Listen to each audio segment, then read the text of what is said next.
বিদেশি বিনিয়োগকারীদের আকৃষ্ট করতে রাজধানীতে শুরু হলো 4 দিনের আন্তর্জাতিক বিনিয়োগ সম্মেলন।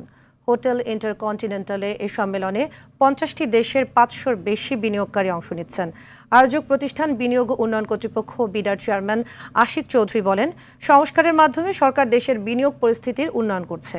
বাংলাদেশ ব্যাংকের গভর্নর জানান, নতুন উদ্যোক্তাদের সহায়তায় 900 কোটি টাকার তহবিল গঠন করেছে কেন্দ্রীয় ব্যাংক। সাদিয়া কানিজের রিপোর্ট। বাংলাদেশ স্টার্টআপ প্ল্যানারি সেশনের মধ্য দিয়ে শুরু হলো আন্তর্জাতিক বিনিয়োগ সম্মেলন। প্রথম দিনে 2টি ট্র্যাকে অনুষ্ঠান হয়। এদিন 60 জনের বেশি বিনিয়োগকারীকে চট্টগ্রামের 2টি ইকোনমিক জোন ঘুরে দেখানো হয়। প্রয়োজনীয় অর্থায়নের অভাবে দেশে কাঙ্ক্ষিত গতিতে স্টার্টআপ বা নতুন উদ্যোগ এগোতে পারছে না বলে জানান বক্তারা।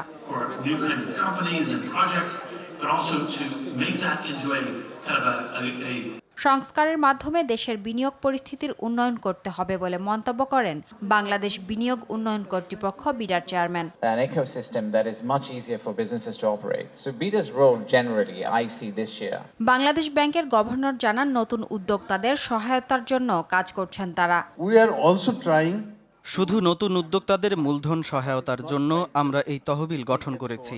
বাণিজ্যিক ব্যাংকগুলো এর মাধ্যমে ঋণ দিতে পারবে। তহবিলের সুনির্দিষ্ট কাঠামো ও শর্তাদি শিগগির পরিপত্র আকারে জানানো হবে। প্রধান উপদেষ্টার বিশেষ সহকারী ফয়েজ আহমেদ তোয়েব বলেন, ইন্টারনেটের দাম কমানোর উদ্যোগ নেওয়া হচ্ছে। We will be working to connectivity level. As you know that 35 to 45% of the বর্তমান সরকার এক মুহূর্তের জন্যও ইন্টারনেট বন্ধ করবে না, এমনকি ভবিষ্যতেও কেউ যাতে ইন্টারনেট বন্ধ করতে না পারে সে লক্ষ্যে কার্যকর পদক্ষেপ নেওয়া হয়েছে। liberalizing it for the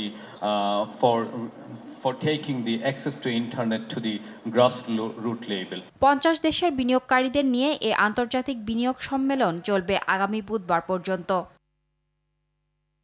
Sadia Kaniz, RTV, Dhaka.